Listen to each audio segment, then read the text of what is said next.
My name is Elizabeth West, and I want to welcome you to the Worship Leader Toolbox podcast, where our mission is to equip and encourage worship leaders and teams and practical components of local church worship. We're so thrilled to have you listening to our podcast, and our prayer is that it will be helpful to you and your teams. If you have any thoughts or questions, feel free to reach out to us at worshipleadertoolbox.com. We'd also be honored if you would subscribe and share it with others. Heading now to today's episode. Welcome to the Worship Leader Toolbox podcast. My name is Tim Price, and I'm thankful to have you here listening today. I'm thankful for your ministry wherever you are serving and hope that this is helpful to you. If you haven't had a chance yet, be sure to go to the worshipleadertoolbox.com webpage to download your free resource, 10-point checklist for worship leaders. And there's some other resources there as well. I also want to thank you for listening and for sharing this podcast for anybody who might find it helpful on your team or your connection with worship leaders. Well, I've played guitar and led worship for small groups for 3 or 4 people, a lot of times. I've led groups for 100 to 500 thousands of times over my years. I've led groups of 500 to 3,000 hundreds of times. And probably the most people I've ever stood in front of to lead at one time was 25,000 people at a music festival. And though numbers don't matter, that's just a little wide swath of the various sizes of groups that I've had an opportunity to lead worship with. I've been in concert halls and convention centers in multiple states around the nation and other parts of the world. And I've been in churches where top-notch production teams cranked out expert lighting and amazing video and incredible sound. I've also been in churches and motels leading congregations and conferences that have used like portable equipment and a quick little chaotic setup to make it work. And I've also been to camps in the summer when there was barely any sound there at all. And I have literally sung tens of thousands of times with no sound system at all. And I've been a part of revivals, and not to go on this little mini resume, but I've been a part of revivals where I've used a hymnal and they had no video projection at all in their sanctuary. And I've been in a venue where all that was used was a piano and a song leader. In fact, there were worship services that I remember vividly where somebody was actually directing the congregation like you would a choir. I've been in the Asbury Seminary Chapel with an organ and 700 or 800 voices. And I remember being at my college chapel with only 25 to 50 people. And I was holding the guitar and leading songs while the group was following along on song sheets printed at the school computer lab.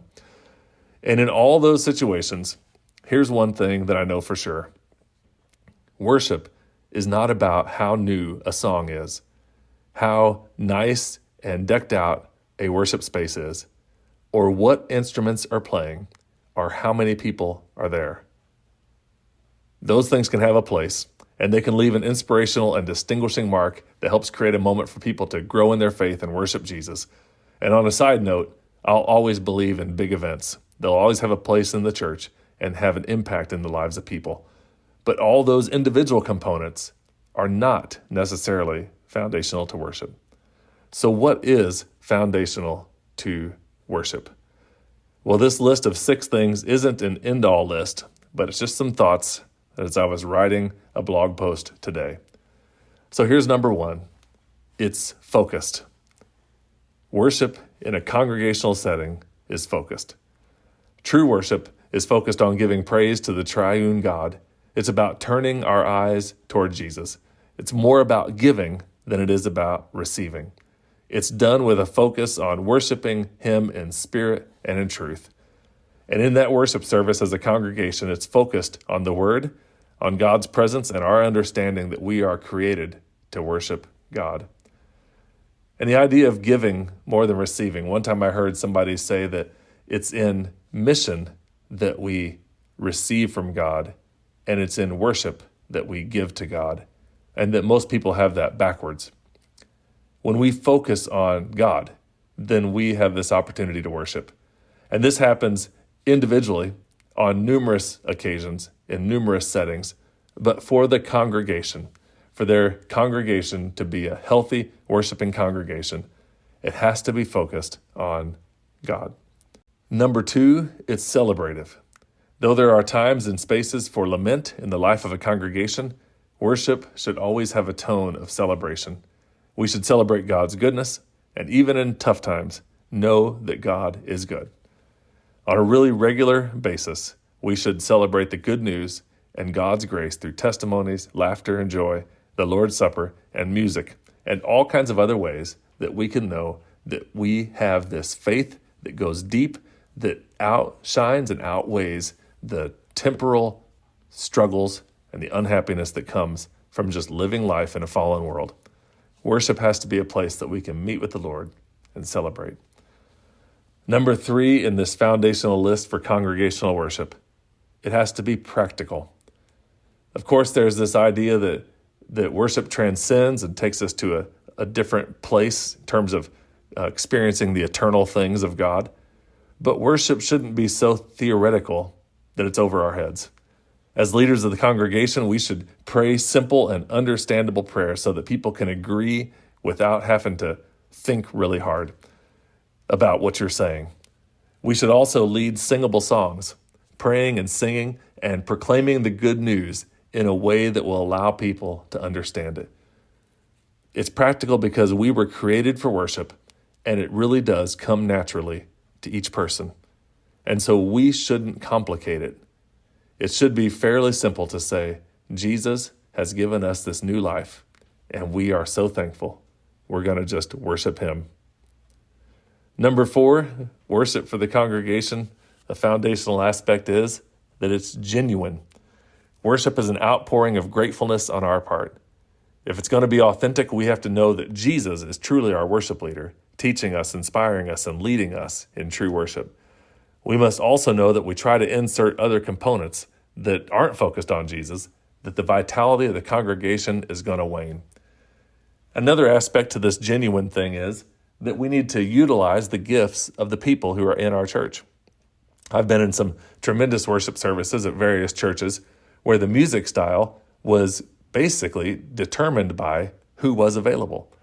One church I was a part of for a while had a bluegrass service because they had people who in their church who were able to make that happen.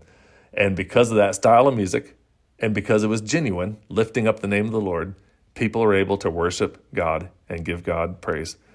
And the genuine part comes on all types of fronts. If your church has all kinds of people who are able to make incredible production happen, then we utilize their gifts and we utilize the budget and we do all the things we can to make sure that those things are happening well and helping to reach people as they worship the Lord. But if your church doesn't have tons of production or doesn't have tons of instrumentalists, then you find out who is in your church and you begin to work toward utilizing the gifts of the people who are there. And that is what helps make leading a congregationally healthy worship, because you are being authentic with how you do it. Well, number 5, it's systematic. Worship has to include some kind of form.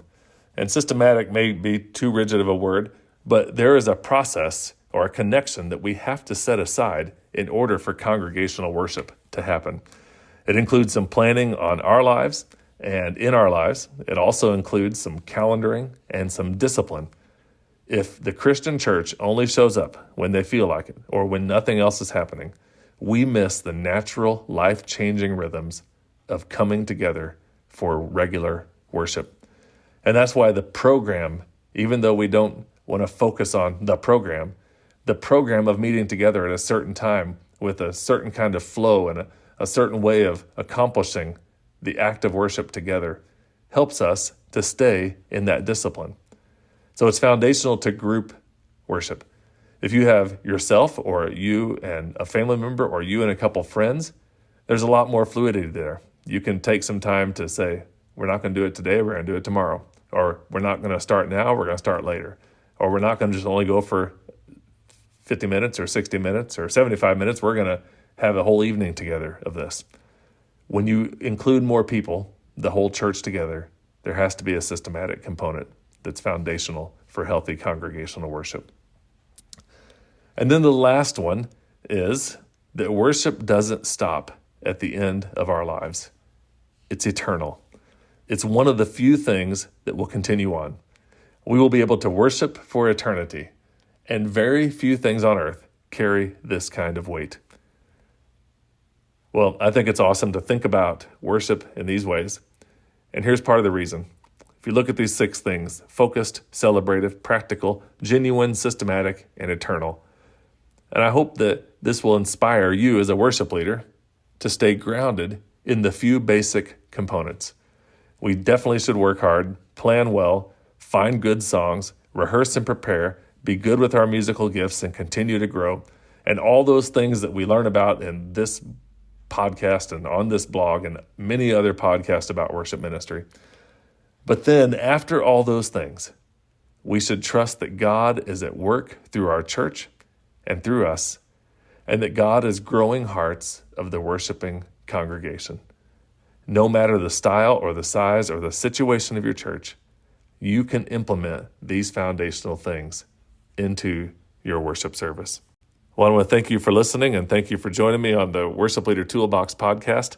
We'd love to have you take a minute to go to the Facebook page, Worship Leader Toolbox, or you can get on our Worship Leader Toolbox community page and just be a part of connections there as they happen.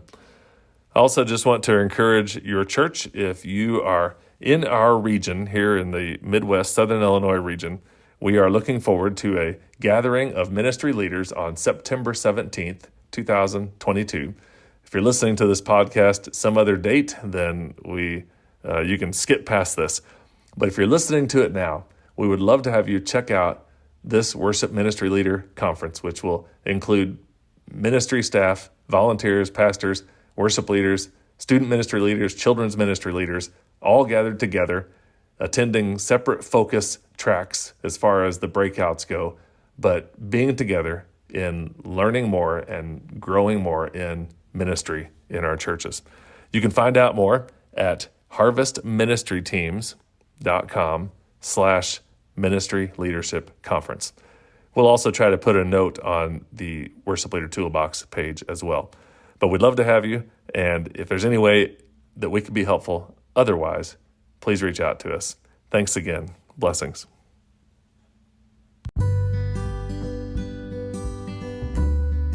Thanks for listening to this episode of the Worship Leader Toolbox podcast. We're praying for you and for all our listeners as we keep making an impact in the lives of worship leaders and worship teams around the globe. Before you go, we'd also like to let you know that we have 2 other podcasts through our ministry. One focused on ministry leadership is called Go Harvest, and the second one is a weekly 5-minute devotion called Faithful Friday. You can find out more at harvestministryteams.com/podcast or go to the link in the show notes.